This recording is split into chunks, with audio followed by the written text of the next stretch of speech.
Have you ever met the connector? Well, he ponders, he helps, he creates, he writes, he speaks. He basically connects people and brings them together. I speak about Paul Solano of PS and All Marketing Group. At psandallmarketinggroup.com, you will receive an assembled group of Paul's contacts and connections that cross into many sectors of life. Please contact Paul Solano at 617-240-4130 or psandallmarketinggroup@gmail.com if you are in the market for a wide array of services. Again, please contact The Connector, Paul Solano at 617-240-4130 or psandallmarketinggroup@gmail.com with any questions. And now, here's Paul Solano, the host of Paul Ponders. Welcome to #Paul Ponders. I've really enjoyed bringing you fun, informative, intriguing, and pondering podcasts. Many thanks to #PodPro Entertainment. Today's collaborating sponsor, Scott Albertson of #Project142.org, Riverworks Credit Union, NMLS number 410564, and Remax Renaissance Realty of Reading. Thanks for listening, rating, reviewing, and subscribing. Let #Paul Ponders begin. Greetings, everyone. Hope everyone is doing well today. Well, it's really great to have a repeat guest on this episode, and my repeat guest was on episode number 9 back in May of 2023, and here we are in August of 2025. 59 episodes later. It's Mark Linehan. Mark Linehan, welcome. Paul, thank you so much for having me back. Well, it's great to have you back. And on episode number 9, if you haven't listened to episode number 9 with Mark Linehan and with his life as an actor, why haven't you listened, first of all? But if you have listened, you do know that Mark is very active in the city of Malden landscape, but he's also a professional actor, character actor, tour guide, and all. And the focus of this episode is really going to be on what Mark is doing in the realm of the 250th celebration, and it's Malden's Revolution. And Mark, I want you to tell our listeners what you are doing in celebration of Malden's involvement in the Revolution. Take it away, my friend. Thank you so much, Paul. So as I'm sure many of your listeners know, it is the 250th anniversary of the start of the American Revolution in 1775, which started right here in Massachusetts. The entire country was eventually involved. All 13 colonies saw war in their territory that spread throughout the 8 years of the war, but it started right here in 1775 in Massachusetts. And the reason why I started getting involved in this was that I was involved last year. Malden celebrated its 375th anniversary. Malden was settled in 1640 but as Charlestown settlers, but Malden was created as its own town in 1649. So last year we celebrated our 375th anniversary, and I got pulled into the city's celebration of that. And as the 375th wound down, we realized that the 250th was coming up. And this also happened to coincide with when I started getting connected with a professor at Harvard, an archaeology professor named Jason Ur. Dr. Jason Ur is the Stephen Phillips Professor of Archaeology at Harvard University and the field director of the Erbil Plain Archaeological Dig in Kurdistan, Iraq. And he is a landscape archaeologist. He studies burying grounds. And during the pandemic, he couldn't get to the burying grounds he used to study, that he has studied his entire career, which are in Turkey, Iraq, Iran, and Syria. So he started studying the burying grounds near his office. He started in Cambridge, and now he studies all the burying grounds, the old Puritan burying grounds in New England. And we ended up actually getting connected almost by chance. And it was actually because I'm an actor that we got connected. His partner is the managing director, basically the COO of Greater Boston Stage Company, formerly the Stoneham Theater, where I've worked many, many times throughout my career. And it turns out that a person he was studying while studying the burying grounds lived in Malden. So we ended up getting connected, and I'm now his research assistant. So if you had told me when I was last on Paul Ponders, if you told me that I would have a Harvard ID and that I would be a research assistant at Harvard, I would have laughed in your face and said that's impossible. But life can throw you life can sometimes throw you amazing curveballs, sometimes not so great curveballs. But you never know where you're going to be a year from now. So all the knowledge that I've learned with Jason, working for him, I applied that to the 375th, and then when the 250th came up for the American Revolution, I had learned all these amazing stories about Malden, through the 375th, through my work in Bell Rock Cemetery for Jason. And I said, there are all these amazing Revolutionary War stories. Someone has to tell them. And so I got the idea to make these videos and call it Malden's Revolution and go through the first year of the war, and make these videos saying, 250 years ago today, this is what Malden was doing as part of the American Revolution. Because what was really exciting is that in that first year, Malden was the front line of the war. Right after the battles of Lexington and Concord, the British were hunkered down in Boston, and then they expanded into Charlestown with the Battle of Bunker Hill. And so we were on the other side of the river. So it was the entire British Army and Navy in Boston Harbor, and then Malden just staring at them across the Mystic, which when you're standing there in Everett and Chelsea and you see how close Charlestown is, you're like, you're just looking across, the Tobin, and you're like, wow, they're right there. And the British would send barges with cannons on them and just shoot at Malden every once in a while. And so there's all these really exciting stories, but they're not the stories that get told. You learn about, the really important stories. You learn about Washington and Lafayette, and you learn about all these huge battles, but the ordinary men and women that are really the reason why we won the revolution, the people who don't get the books written about them, the people who don't get the songs written about them, but they all showed up and they did their duty, and that's why we have the country that we have today. Those stories are mostly not always lost, but they're just not told. So I wanted to tell the story of the American Revolution through one town, and that's our town, and that's Malden, Massachusetts, and it's been enormously gratifying. The response has been great, and so yeah, that's basically what I'm doing, is making these little short documentary videos, putting them on Instagram and YouTube, so that people can learn a little history and quick digestible segments and learn a little bit about the history of this amazing city and our amazing country. That is absolutely fascinating. And if I hark back to 1976 with the bicentennial, I think of the bicentennial moment, which was brought to the viewers by Walter Cronkite, the great Walter Cronkite. And every night, I believe at about like 8:57, 8:58 on CBS, you would have Walter Cronkite just giving the bicentennial moment. And it was one of those things that's like, wow, I didn't know that. Wow, that's really great. So now anyone could, in fact, just log on to your website or Instagram, wherever you're showing this, and really just find out about Malden. Is that correct? Yeah, that's correct. So I'm putting them right now on my Instagram, and they've been appearing on the City of Malden's Instagram and the Malden Public Library's Instagram. They should be appearing soon on the Malden Historical Society's social media as well. And yeah, it's that thing where there are these amazing stories that have gotten lost, and sometimes they're just these tiny little episodic little things, but every town contributed in their different ways. And America was this great experiment that, to use an incorrect idiom because it's technologically incorrect, America really was a plane that we built while it was in the air.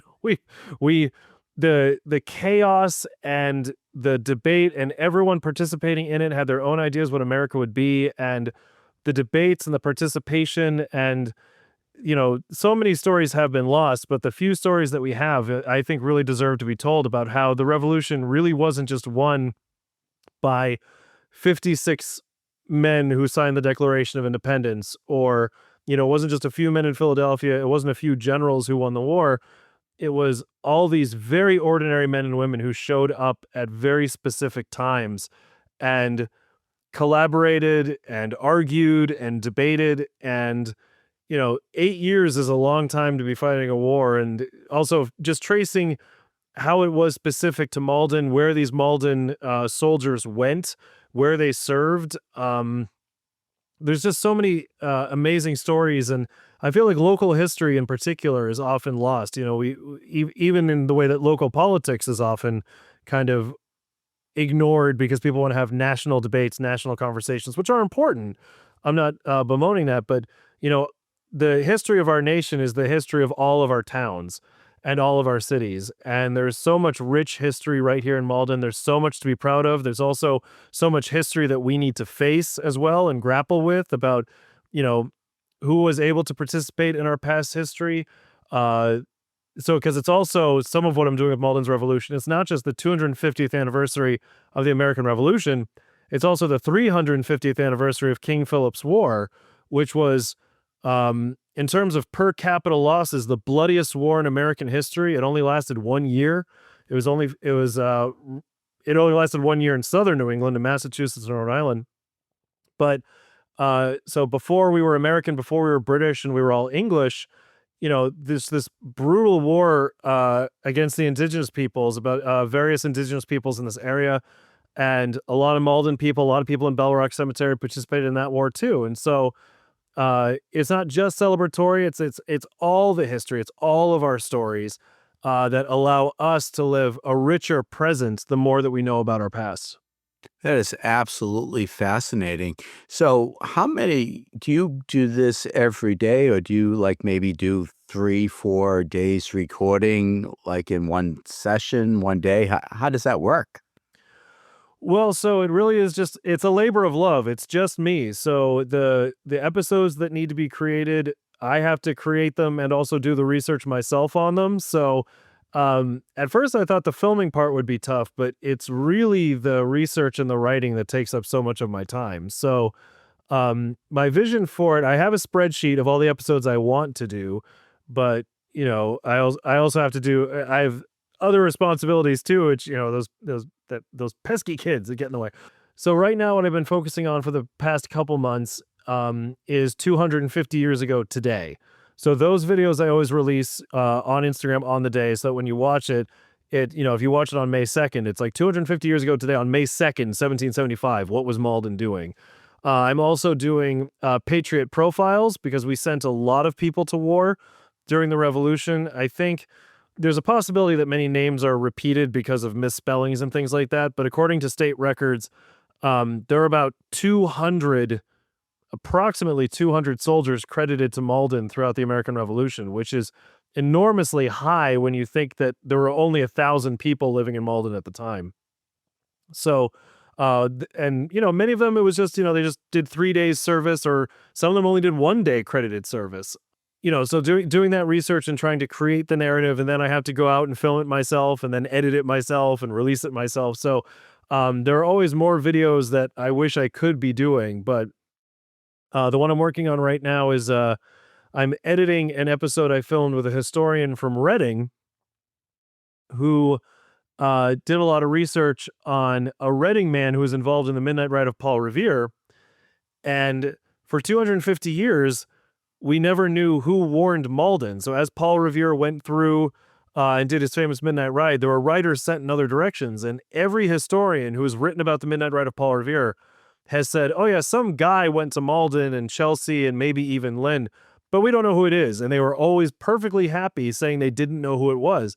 And this historian in Reading was able to uncover that he actually thinks he knows who was the writer who warned Malden. And so for the first time in 250 years, we're going to be able to put a name to the man who sent out our militia, the 77 men of Malden who marched out to Arlington and engaged the British on April 19th, 1775. We never knew who was the man who told us to get going and got us involved in the war. But for the first time in 250 years, we have a name, and you'll have to watch the episode to find out. Wow, that is absolutely fascinating. And I suppose we'll find out that we have a horse with no name too. Sorry, America. Hashtag perfect. Yeah, absolutely. Indeed. So anyways, regarding this whole project and all, when does it culminate? So this is I definitely bit off more than I can chew, because there are always more stories to tell. And the 250th anniversary of the war is going to be going on for the next 8 years. So, this year is just the 250th anniversary of the start of it.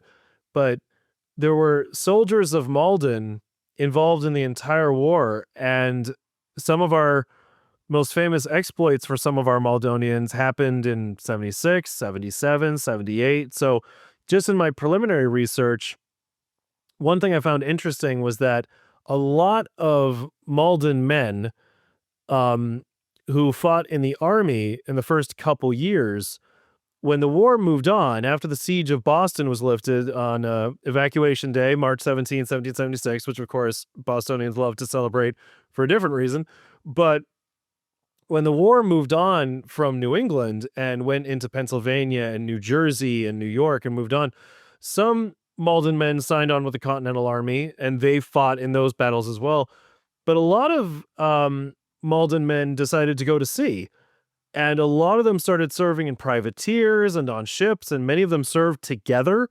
And so I've come across these, incredible stories of these men fighting ship battles all over the East Coast, getting involved in different battles. I'm finding all these Maldonians who were captured not only once but twice.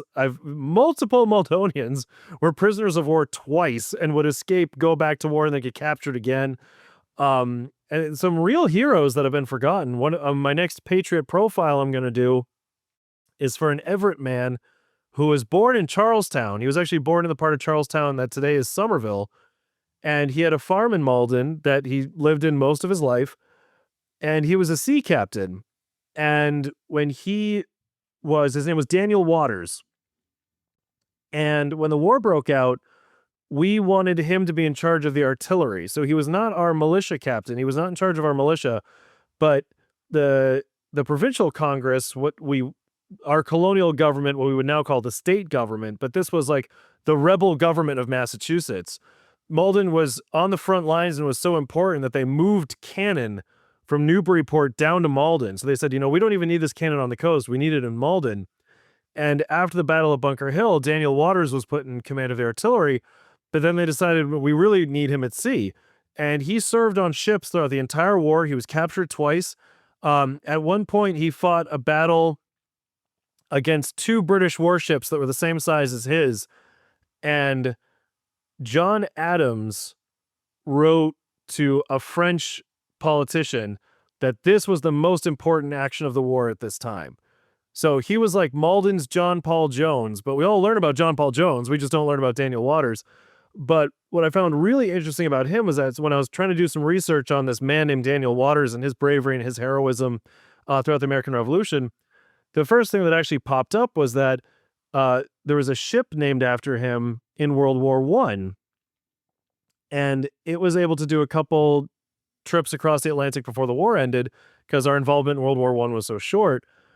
But then the ship was decommissioned, but then sent to the West Coast, and they brought it back for World War II.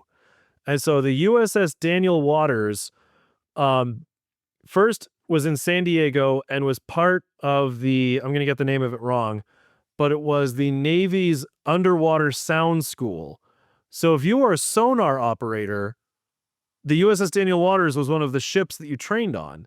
So if you have an ancestor who fought in the Pacific during World War II and was a sonar operator listening for enemy submarines, it's entirely possible you trained on this ship named after a Malden soldier and sailor from the American Revolution. And it then got converted to one of these fast destroyers that would hop around all the islands delivering men and supplies. And it participated in the Battle of Iwo Jima. It participated in Okinawa. And at the end of the war, the USS Daniel Waters had 8 battle stars. It participated in 8 separate battles during the war in the Pacific. All of this from, a Maldonian who fought in the Revolution, and his name was carried all the way through World War II. He was such an active hero. And, I had never heard of him before. He was this Malden man who was such an American patriot. His name lasted all the way through World War II, and I'd never heard of him before. So it's stories like that. It's these amazing stories. And, we all have, I'm A relatively young Maldonian, although I'm getting up there. But all four of my grandparents fought in World War II. Like, I feel a personal connection to that war, as I'm sure many Maldonians do. And here's this Revolutionary War hero who, you know, some of our relatives might have actually served on that ship, because it fought through two different wars later. So it's stories like that personalize the American Revolution, bring it home, because sometimes it's hard for people to relate to, this faraway war from a faraway time. But in truth, we're talking about people who lived on the land we live on right now. Their farms are our apartments and our condos and our homes and our houses now. So it's really a privilege to be able to tell these stories. Without a doubt. And as I always say, it's really about history being a record of human experience. Okay. And I'm a history major from Boston College, as I think I had mentioned in our episode number 9. But it's one of those things that we never lose sight of the history. Okay. And there is so much history in Malden, and you're a member of the Malden Historical Society. And I foresee or would anticipate that all of your research from this year, even for the next 8 years, should be compiled and maybe be put on some exhibit or wherever in the city of Malden. Do you agree? There's always more stories to tell, and that's why I wanted to do something that we could put on social media, because there are lots of people who maybe their parents are from Malden, or their grandparents are from Malden, or even their ancestors are from Malden. And so um the we're so lucky to have our Converse Memorial Library. We're so lucky to have Doris St. Martin and Philip Wright and our incredible library staff. Um, but it's also important that we democratize the information, make sure that there as many people can see it as possible. And what has been really inspiring for me is seeing how many people are engaging with the videos, and people that even in Malden that I don't necessarily know that well, who are like, hey, this is really resonating with me. This is, I was just doing a show in downtown Boston. I was in a musical in May and June, and in the lobby, people would come up to me after the show, and there are always people who be like, "Hey, great show, great job in the show, really enjoyed the show." And I was so struck by how many people in the lobby were telling me, "We're loving your videos. We're loving Malden's Revolution." Um, it's George Washington meets our town. It's this it's knowing that every one of us participated, and it was just, I don't even know what the word to use is, common average people, just people like you and me, people who just go to work every single day. These are the people who fought in the war, shaped the war, neighbors helping neighbors, and contributed to create this country that we now enjoy. And being able to share that and share this information, this research, really is gratifying. So in any way in the future that this information gets shared and spread to the people, I'm up for any way that can be done. There are so many other people doing so much wonderful work with the Malden Historical Society, the Malden Public Library. We're so lucky. Doris St. Martin has done so much wonderful research on the city's history. Philip Wright is our local history librarian, and he has helped so many people with their research. And I really am, I'm very blessed to be able to share this space with other people who have been doing this work. Even going back, we have walking in the steps of other great Malden historians, Deloraine Pender-Corey, Sylvanus Baxter, Frank Russell. I'm just another person who's able to help tell the stories of our amazing city, just like you do, telling the stories of this incredible city and the incredible people who live here, who all deserve to have their stories be told. Without a doubt. Well, Mark, as we start to wind down, I want you to tell our listeners where and how they could find you. So on YouTube, my YouTube channel is just under my name, Mark Linehan, Linehan. On Instagram, my handle is linehan.mark. But they're also posted by the City of Malden and the Malden Public Library. And the Malden Historical Society will be posting them soon. Trying to make sure that we have all the social media platforms in conjunction. So yeah, those are we're going to be able to find them on YouTube and Instagram. And we hope to see you there. And always leave questions in the comments. Feel free to subscribe to me or the city or the library, and always put questions in the comments. I love being able to answer people's questions. We're going to be doing an Instagram live sometime in the next couple weeks from the library. So people will be able to ask their history questions live, and Philip and I will be tackling them together. We're always looking for new stories to tell, and so if and that's really what it's all about. It's about the personalizing of the history. I was very lucky just yesterday. A family from Arizona came and visited Malden because the wife was descended from one of Malden's earliest settlers, and she wrote to the Malden Historical Society. She and her husband wrote to the Historical Society asking if we knew anything about their ancestors, could help them do some research. And they sent the email to me being like, hey, we think some of these people are in Bell Rock Cemetery, and Mark does the cemetery tours. And Jason and I, as part of our research, had built a dashboard so you can search for people in Bell Rock and use your GPS and find exactly where they are. And so I said, why don't I just meet you and take you around, and we'll introduce you to all your ancestors. And because in our dashboard, Jason and I have, some relationship information and some links to other information. So I was able to take them around and say, here's your line buried right here. Now we're going to go right over there and see your cousins. And now we're going to pop over there and see your other cousins. And we were able to show them all their ancestors in an hour and just go through, and no one had to stumble through the weeds. No one had to, try to read every headstone. We could just show them where everybody was. And so it's that ability to bring the history to people and make the past come alive so that we can all live a richer present. It's such a privilege to be able to do that in a lot of different ways for the library, for the Historical Society, and for the entire city of Malden. Wow, that is absolutely fascinating.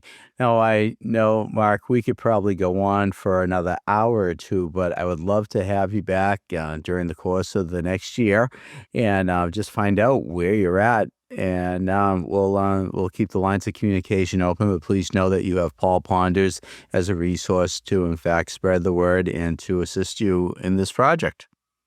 Thank you so much, Paul. You've always been such a dear friend, and you've always been such a wonderful supporter. And anything I can do for you and Paul Ponders, I am here for you. So thank you so much, my friend. #Indeed. I trust that you have enjoyed Paul Ponders. Again, my name is Paul Solano of PS&All Marketing Group, and I may be reached via email at paul@paulponders.com to do some more pondering.